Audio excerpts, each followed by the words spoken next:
Vou fazer assim. Oferecer a mão. Vou ter que falar com os meninos. Que é comigo. Depois, sim. Vai ter que falar. Alô? Você não chegou a testar, não, né? Já testei.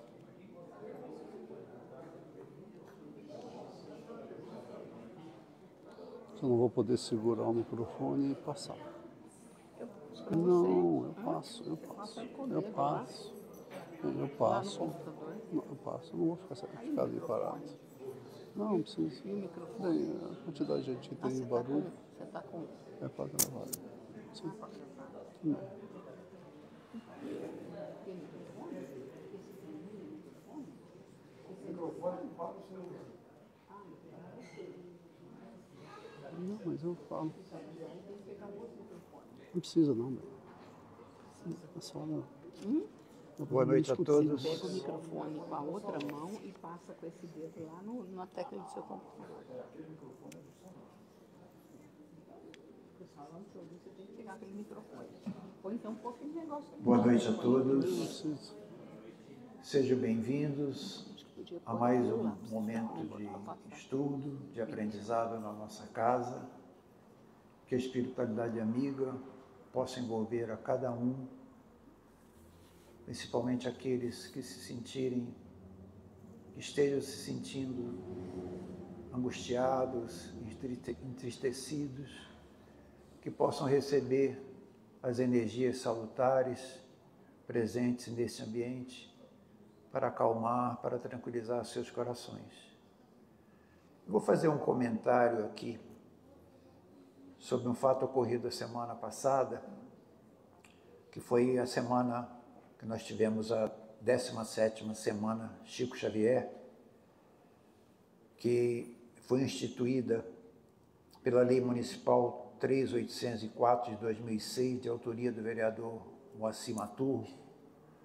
E na sexta-feira nós tivemos na Câmara Municipal um encontro muito bonito entre as autoridades municipais, prefeitos, vereadores, fazendo uma homenagem muito bonita, tá, para Chico Xavier. E nesse dia nós tivemos a presença da Cláudia Navarro, da cidade de Araraquara, que fez uma palestra belíssima e ela se reportou o tema As Mulheres nas Obras Psicografadas de Chico Xavier.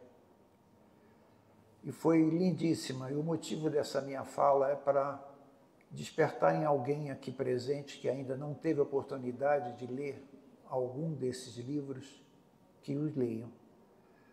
Ela citou o primeiro livro, Há 2000 anos, ela citou a figura de Lívia, esposa de Públio Lentulus, senador romano na época da crucificação de Cristo. Citou Paulo Estevão, ela citou Abigail, espírito elevadíssimo, noiva de Paulo, irmã de Estevão, o qual Paulo condenou à morte por lapidação, sem saber que ele era irmão dela. Foi saber isso posteriormente. E finalizando, ela se reportou no livro Renúncia sobre Alcione, espírito de elevada envergadura espiritual, que veio de um mundo mais evoluído, demorou 10 anos para se abaixar as suas vibrações espirituais para poder vir aqui no planeta Terra para auxiliar um irmão querido necessitado.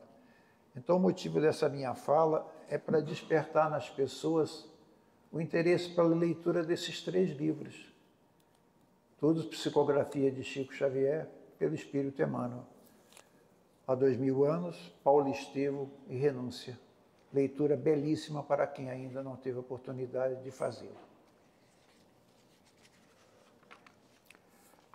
Gostaria também de fazer 2 avisos aqui.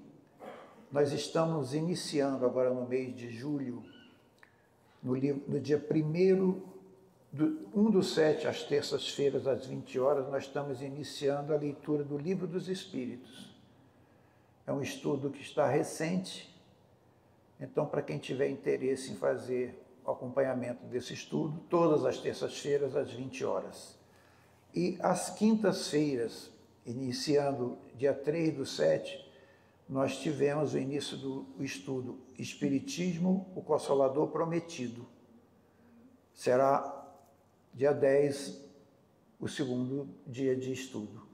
Então, todos os dois livros estão no seu início, e quem gostar, ou quem tiver interesse em aprofundar mais os seus conhecimentos a respeito desses dois temas, a oportunidade está aqui colocada. Existem outros estudos em diversos dias na comunidade que você já tem esse conhecimento. Eu gostaria de solicitar às pessoas que porventura estiverem com celulares que os mantenham no modo silencioso ou desligados. E para harmonizar o nosso ambiente, já preparado com tanta antecedência pela espiritualidade, eu vou fazer uma prece lida. Na verdade, é uma mensagem que nós lemos nas nossas visitas que fazemos no hospital todas as quintas-feiras, das 3 às 5 da tarde. Então, essa é uma mensagem que foi lida e eu vou deixá-la como a nossa prece inicial. Tudo passa. És filho de Deus e fazes parte da vida que pulsa no universo. Coloca tua mente acima das dores que te ferem o coração. Se fatigado, descansa na prece, onde poderá aurir energias novas. Confia no Pai e segue para a frente sem medo. No final, tudo passa, estando sempre as bênçãos do mais alto que nos envolvem agora e por toda a imortalidade. Que assim seja. O nosso palestrante dessa noite é nosso amigo Miguel Ângelo Mouton, da cidade de Jaboticabal. E ele vai nos brindar com o tema A Educação do Terceiro Milênio. O Ângelo participa do Centro Espírita Caridade e Fé da cidade de Jaboticabal. Que possamos, com o auxílio da espiritualidade, manter os nossos pensamentos, as nossas mentes abertas para assimilarmos o melhor possível dos aprendizados, dos ensinamentos que aqui nos serão repassados.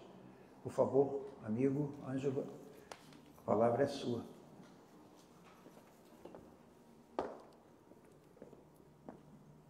Boa noite a todos, obrigado. Antes da gente começar a discorrer sobre o tema, é importante a gente salientar uma... Tá dando para escutar?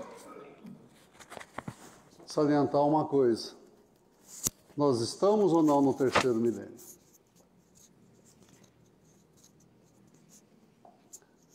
Estamos, né? Então, o que a gente vai tentar falar aqui para vocês é justamente como que a educação deveria ser nesse momento que nós estamos começando.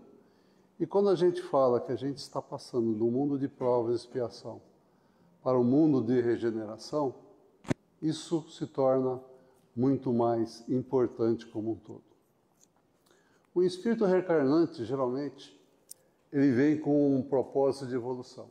Todos nós, física, moral e espiritualmente, a gente irá ter oportunidade, geralmente, de pertencer a uma família. Não tem ainda, hoje, né, outro modo de a gente surgir, do espírito se reencarnar, a não ser através de uma família, como um todo.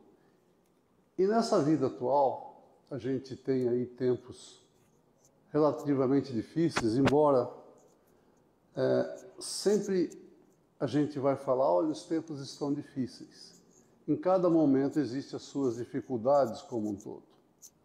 E nessas dificuldades, sempre os pais, quer sejam pais consanguíneos ou adotivos, procuram sempre dar a seus filhos mais do que eles tiveram. investir no seu preparo de um modo bastante significante. Então, esse espírito que reencarna passa a ser nossa responsabilidade.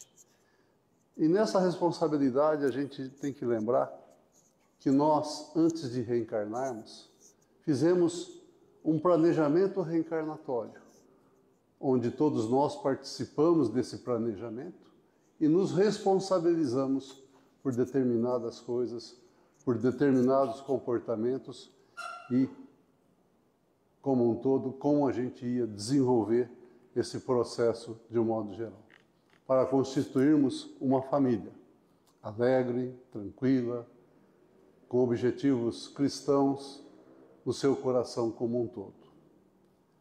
É claro que a gente tem que lembrar, como Emmanuel já nos colocou, que a família é lavoura de luz na alma.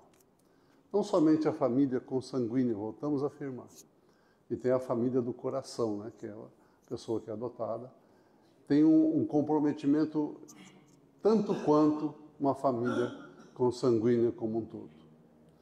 E a gente sabe, por diferentes autores, que se não houver evangelização do homem, começando pelo seu ambiente familiar, pelo seu lar, a gente não vai conseguir, de modo algum, essa renovação da humanidade, essa passagem do mundo de provas e expiações para o mundo de regeneração.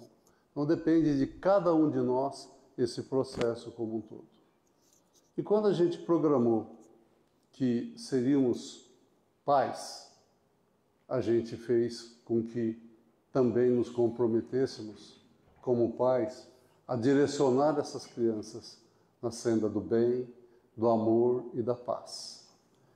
E nos preocuparmos, principalmente, muitas vezes a gente deixa isso em segundo momento, em segunda importância, mas na educação moral do que somente, às vezes, na educação intelectual que a gente fala.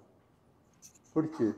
É através da educação moral que a gente vai incutir em nossos filhos hábitos que vão modificar o seu caráter, os seus caracteres como um todo, e isso promove realmente a sua educação, não a sua instrução. Instruir é diferente de educar. Instruir é formar, transformar o seu intelecto. Educar é transformar, modificar a sua moral. Ou seja, o que é essa educação? Nada mais é do que um processo que envolve, pelo menos, além da família, o meio social, os educadores como um todo, que vão interferir justamente no nosso educando. Lembrando que, estou me confundindo um pouquinho com a mão, porque a direita ficou danificada parcialmente, então estou tentando fazer com a esquerda e nem sempre responde igual. Lembrar que, como educadores, né, maternidade e paternidade são magistérios sublimes, onde o lar vem a ser a primeira escola, os pais, os primeiros educadores ou professores, e a partir do primeiro dia de vida ou o primeiro dia de convivência, quando são, no caso de adoção, já se começa a realizar esse processo de educação como um todo.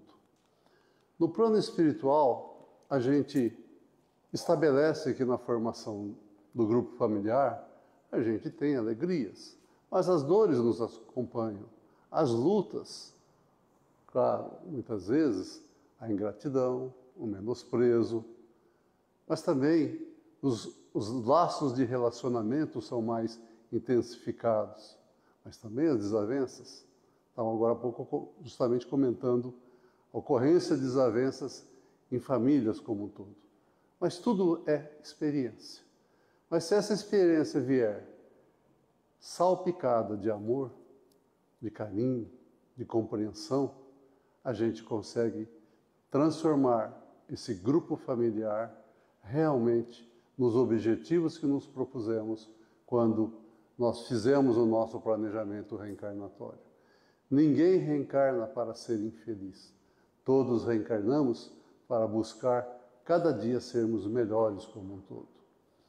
E a evangelização de espíritos nada mais é do que um método de vida que nos ensina a aplicar o conhecimento recebido e transformar em sentimento numa visão afetiva junto ao bem.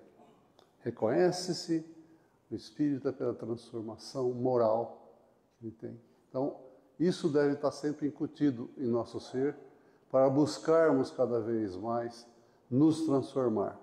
E é claro que nós somos espelhos, como pais, mães, irmãos, nós espelhamos em nossos outros irmãos, filhos, aquilo que a gente semeia. A semeadura nossa é opcional, mas a colheita sempre é obrigatória. Então, o nosso modo de agir, a nossa palavra, eu estou falando não só palavra, o modo de agir, faltou colocar aí nesse escrito, ele tem que atingir o conhecimento daquele que está sobre nossa tutela como um todo. E quando a gente filtra esse conhecimento, a gente está transferindo esse conhecimento para quem? Nós somos espíritos temporariamente reencarnados. Então, o principal elemento é a gente se reconhecer como espírito. E o que mais nós podemos fazer é transformar esse espírito, não aquele corpo que está ali dando vida àquele espírito como um todo. Então, quando a gente consegue transferir essas informações, esses exemplos, esses conhecimentos para o espírito, a gente vai conseguir modificar esse ser como um todo. Então, o que acontece com esse espírito? Ele, atingindo a informação, o exemplo, a palavra, a consciência, vai interagir com os mecanismos da sua inteligência, vai impulsionar a sua razão, razão, vontade, vontade, querer, e vai plasmar no pensamento que vai ficar não só para aquele momento, mas para a sua vida eterna, não só para aquela encarnação, para outras encarnações que se sucederão também. Então, quando a gente fala que a transformação ocorre, a gente tem que sempre lembrar que quando a gente usa por modelo Jesus, nós temos que há 2000 anos ele veio trazer, nos lembrar o caminho a seguir e o modo de seguir esse caminho. Então a gente se sente muito mais fortalecido, se sente muito mais buscando crescer e desenvolver como um todo. Ou seja, nós estamos sempre interagindo com o mundo espiritual e com o meio social. No nosso presente consciente, com base no passado, que muitos chamam de subconsciente, e com vistas ao futuro, que é o nosso superconsciente, segundo o pessoal da psicologia como um todo. Ou seja, o nosso ontem embaseia o nosso hoje, e o nosso hoje naquilo que vai se refletir no nosso amanhã como um todo. Num processo contínuo dessas interações do mundo social com o meio social, eu vou evoluindo, vou crescendo, vou buscando cada vez mais ser hoje melhor do que eu fui ontem. E o que é esse procedimento de evangelização? Procedimento de um evangelizador. Lembrando que quando eu falei sobre educadores, eu falei que todos nós somos educadores. Pais, filhos, todos nós somos, no processo de crescimento e desenvolvimento, nós sempre estamos interagindo num processo de evangelização como um todo. Como que a gente poderia pensar alguns exemplos? Por exemplo, ensinar a enfrentar com mais coragem qualquer situação. Não ensinar a brigar. Então, o que é a maior coragem? É calar-se, por exemplo, diante de uma ofensa. Perdoar. Será que nós aprendemos? Cristo veio nos trazer o exemplo de como perdoar? Podemos educar no sentido de que ele seja o dono da última frase. Mas qual a última frase? Essa última frase pode ser aquela: com licença, muito obrigado, desculpe. Ou seja, no processo educativo, nós temos que ter uma posição para podermos dar para os outros. Que esta última frase seja realmente dentro do conhecimento cristão. Podemos ainda orientar para que ele seja o mais esperto da turma. E o que é ser mais esperto? Mais esperto é basicamente aquele que com ajuda, estende a mão, e isso deve ser o mais rápido, o mais esperto de qualquer outro. É um pouco diferente da esperteza do nosso dia a dia. Eu vou falar aqui uma frase do Gerson, mas eu vou deixar para depois. Infelizmente, é uma coisa que colou, né?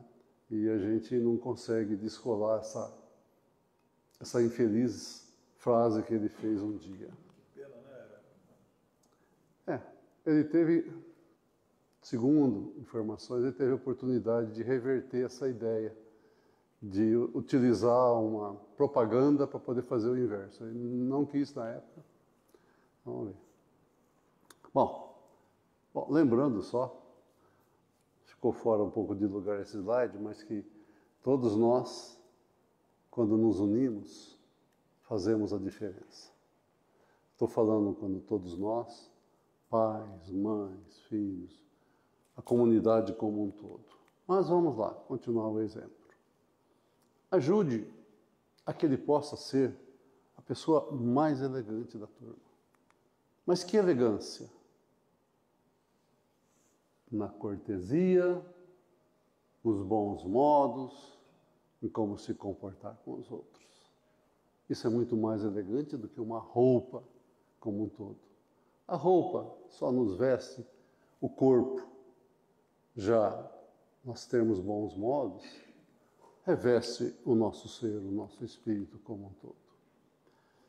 Mais uma coisa, a gente pode tentar fazê-lo com que ele busque a riqueza. Sim, mas qual riqueza que é importante? A maior riqueza vem a ser a bondade. E o melhor tesouro, a caridade. Um pouco diferente de ser mais rico com cifrão aí, como um todo. Inclusive, podemos falar para ele seja o bonito da turma, seja o mais, vamos dizer assim, chamativo como um todo. Mas, o que é mais chamativo se ele não desenvolver a fraternidade em si? Não desenvolver o amor ao próximo? Ele pode ter uma beleza externa, mas não vai ter uma beleza interior. Como, por exemplo, nessa foto, né, em que mostra uma pessoa demonstrando a outra o seu sentimento e a outra ficando extasiada como um todo, né? Uma foto, não lembro de que propaganda que é, mas é bem antiga. Apoie para o seu filho ser o mais sabido, mas que esse ser mais sabido seja humildade, modéstia, desprendimento. Então, aí ele mostra o que é ser sabido. Faça seu filho um exemplo e um pradão para os filhos dos outros. Ele vai ser exemplificado de que modo? Quando ele se presta a servir, aí vai ser a inspiração para a prática da solidariedade, da fraternidade como um todo. Veja que a gente está fazendo uma passagem por vários momentos de nossas vidas, aqui mostrando a ação de algumas crianças no bem, participando de atividades das mais diferentes possíveis. Ou seja, uma criança pode participar das atividades, mesmo que ela não seja um colaborador, mas ela está vivenciando, está vendo, aquilo vai fazendo com que ela se transforme, se eduque e se evangelize. E uma coisa que é uma das nossas chagas como um todo, o orgulho, a vaidade. Que esse possa ser, sim, o orgulho, ser bom. Parece que nos dias de hoje, as pessoas que são boas parece que ficam com vergonha de ser. Parece que ensinar a ser bom é para ser... O pessoal confunde um pouco, ele é bobo. Não. Não. Que seu filho consiga conquistar os melhores lugares, ou seja, que ele faça-se de destaque. Mas que esse destaque seja de ser amigo, que ampara e sabe que Deus é o Senhor de nossas vidas.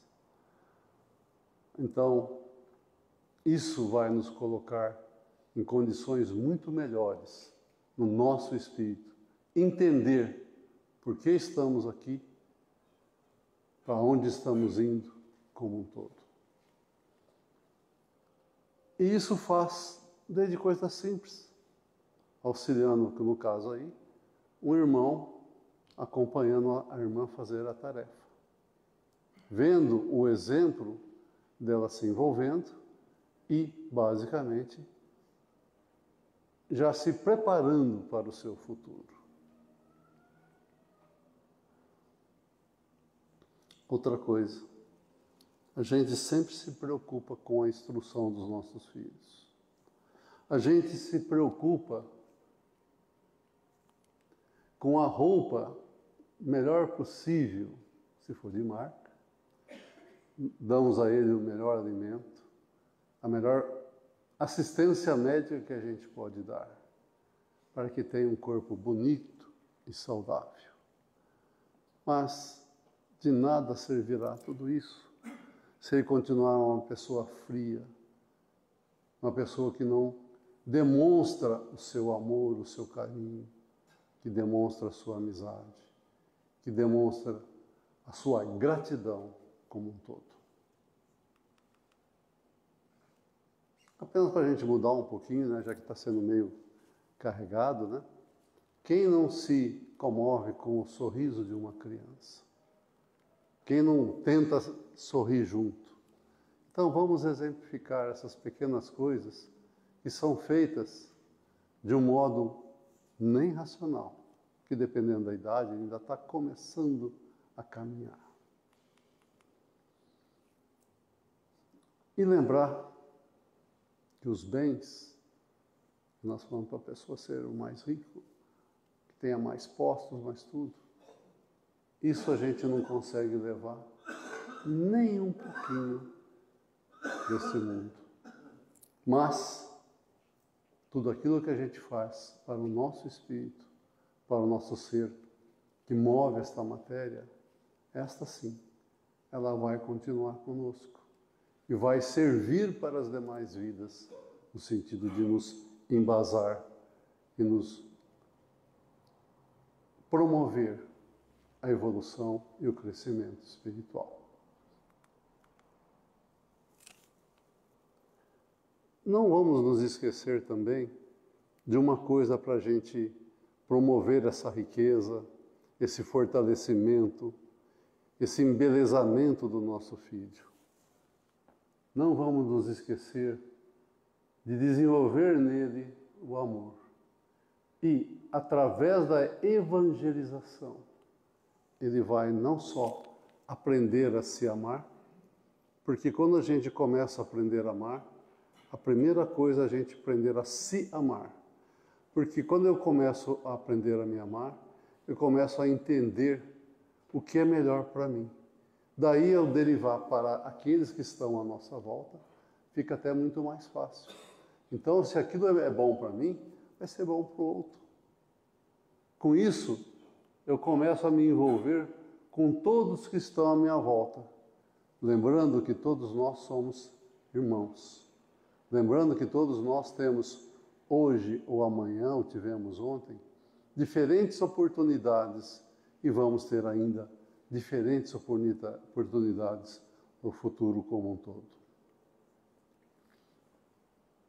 Já que nós estamos falando de evangelização, é bom a gente lembrar qual foi o posicionamento de Kardec há mais de 150 anos atrás.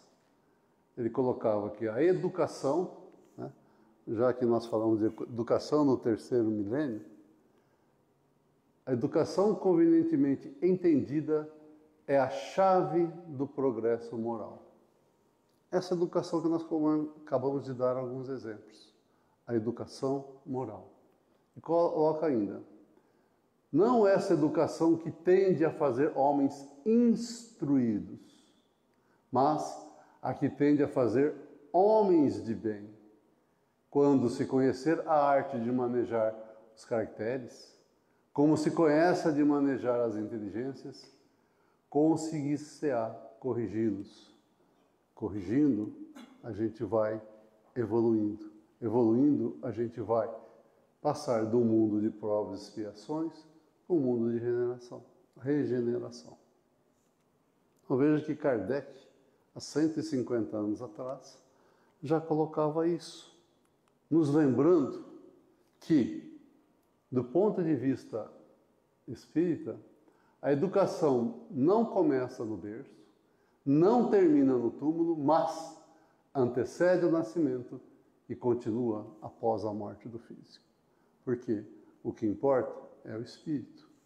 E essa ação constante, ininterrupta, que ajuda a modificar, vai auxiliar na escalada evolutiva, rumo à perfeição.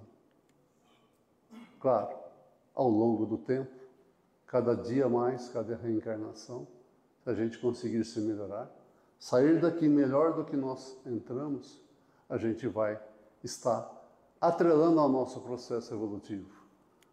Todos vós são deuses, ou seja, todos vós deveis procurar a perfeição como um todo.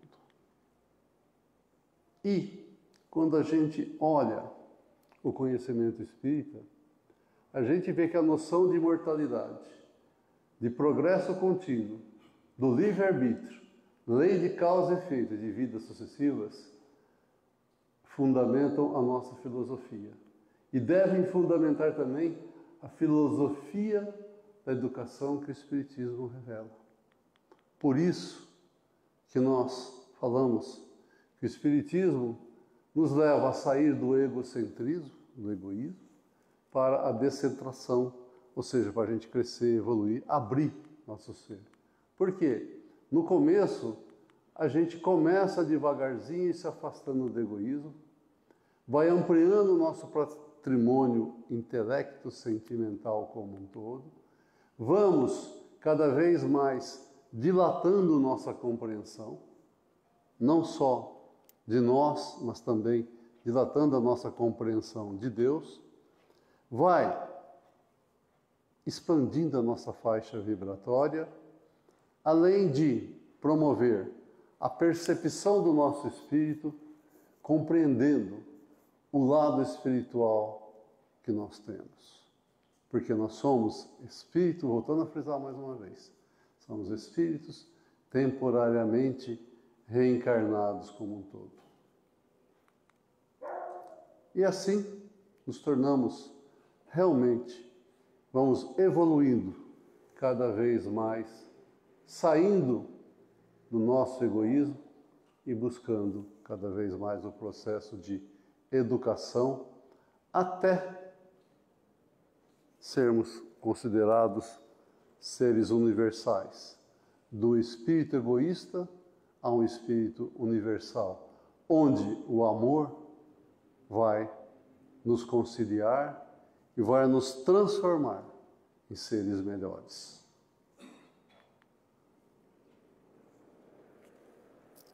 Quais são os objetivos, então, dessa evangelização espírita?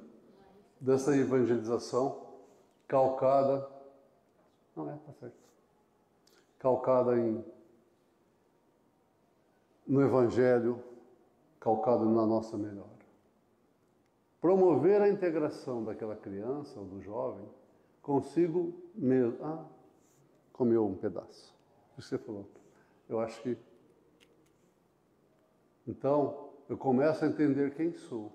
Começo a entender aonde estou e quem é as pessoas que estão à nossa volta. Começo a me olhar no espelho. Quem sou eu como um todo? O que mais que a evangelização promove? A integração da criança com todos aqueles que o cercam, através do amor, da tolerância, do perdão, da solidariedade. Montando esse quebra-cabeça que é a sua vida, a vida dele inserida numa sociedade como um todo. O que mais que ela tem por objetivo? Promover a integração da criança ou do jovem com Deus. Ele entender que ele faz parte desse processo como um todo, de crescimento, de envolvimento, e que se reconhece irmãos de todos. Nada diferente, todos se unindo por um bem comum. Proporciona também essa criança, esse jovem, entender a sua natureza, a sua origem e o seu destino. Entender o que são as leis naturais que sempre regem o nosso universo como um todo. E as suas relações com o mundo corporal e com a sociedade de um modo geral. E ainda, promove a esse jovem, a essa criança, perceber-se como um ser integral, herdeiro de si mesmo, ou seja, sois juízes e escravos em causa própria. Participativo de todo o processo de melhora, não só dele, mas de todos aqueles que o cercam, sendo cidadão do mundo, agente de transformação. Então veja que, a partir do momento que eu me evangelizo, que evangelizo aqueles que estão à minha volta, a gente vai modificando, não somente nós, mas todos que nos cercam, e isso vai se ocorrendo de um modo sequencial. É por isso que Leon Denis, há mais de 100 anos também, ele colocou essa frase aqui. A frase, há 100 anos atrás, que pode ser dita hoje. Acreditou-se por muito tempo ter feito bastante, difundido a instrução, mas a instrução sem o ensino moral é impotente e estéril. É preciso, antes de tudo, fazer da criança um homem que compreende os seus deveres, e conheça os seus direitos. Muitas vezes a gente só está ensinando essa parte aqui e esquece essa aqui. Então, Leon Denis já colocava, olha, nós estamos investindo na instrução. No século que passou depois dele, o investimento foi muito maior. Só que ainda estamos devendo na parte moral. Por quê? A gente tem que ter duas asas, a intelectual e a moral. Uma asa está falhando. Com isso, a gente está falhando nesse processo evolutivo como um todo, que é a nossa finalidade principal. É crescer, evoluir, buscar a perfeição. Aqui não ficou muito bem escrito, mas é um falando assim. E se o Darwin soubesse disso, que é o que escreveu a escala evolutiva do homem, da vida como um todo, ele só não conhecia essa parte final de que nós somos espíritos. Quem sabe ele pudesse reescrever alguma coisa desse processo. Já que nós falamos no começo que nós estamos no terceiro milênio, 25 anos, um quarto de século, já estamos quase acabando, bom, chegamos na metade, né, desse ano, percorrer quase um quarto de século, nós temos que lembrar que muitas coisas foram feitas, mas temos muitas coisas ainda para fazer. E a hora é agora. Nós não temos mais tempo a adiar. Temos que começar ontem. Se não foi ontem, hoje, o nosso processo de evangelização, de crescimento, para podermos cada vez mais buscarmos a perfeição. Muita gente vai se perguntar, poxa vida, eu como pai, como mãe, não estou conseguindo fazer alguma dessas coisas. Mas eu fui buscar uma frase lá da Madre Teresa de Calcutá que fala assim, às vezes sentimos que aquilo que fazemos é somente uma gotinha no oceano, mas o oceano seria menor se faltasse essa gota. Então, tudo aquilo que a gente puder fazer vai servir, vai fazer falta e vai ser importante.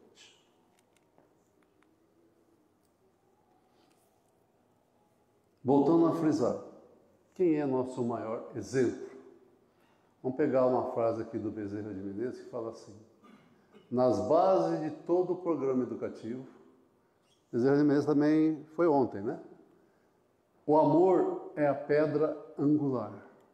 Pedra angular é aquela pedra que começa todo o processo de construção. Jesus é o mestre por excelência. Ofereceu-se por amor, ensinou até o seu último instante. Fez-se o exemplo permanente aos nossos corações e, nos paradoxismos da dor, pregado ao madeiro e ignominioso, perdoou-nos as defecções de maus aprendizes. Ou seja, há mais de 2000 anos, nós estamos tentando caminhar no processo de aprendizado. O nosso crescimento, a nossa evolução moral tem sido boa, mas não tem sido grandiosa como evoluímos intelectualmente. Que a nossa luz, consegui fazer rápido. Que a nossa luz nos ilumine, nos ampare, para que possamos cada dia mais sermos educadores de nós mesmos e educadores daqueles que estão à nossa volta. E principalmente daqueles que estão sob nossa responsabilidade como um todo. Muito obrigado.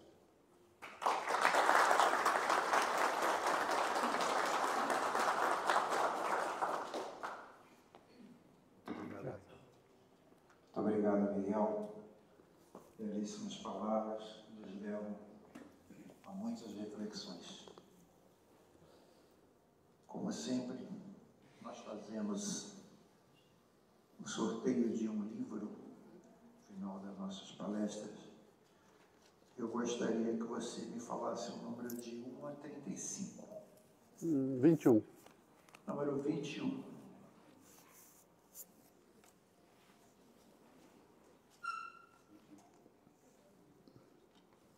Vemos, por favor.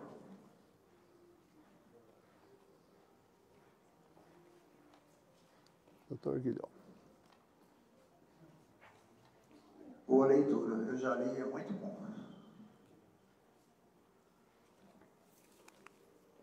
Eu gostaria de pedir aos amigos passistas que se dirigissem para a sala de passos, por favor. As pessoas que quiserem tomar o passe, se coloquem aqui na parede à minha esquerda.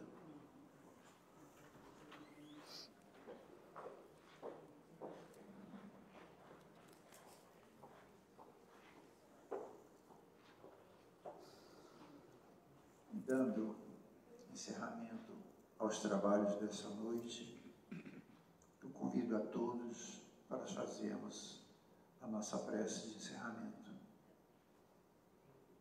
Que possamos fechar os nossos olhos tranquilizar os nossos corações, levar o nosso pensamento a Jesus, nosso Mestre amado, agradecendo a Ele a oportunidade que tivemos hoje de mais um momento de aprendizado.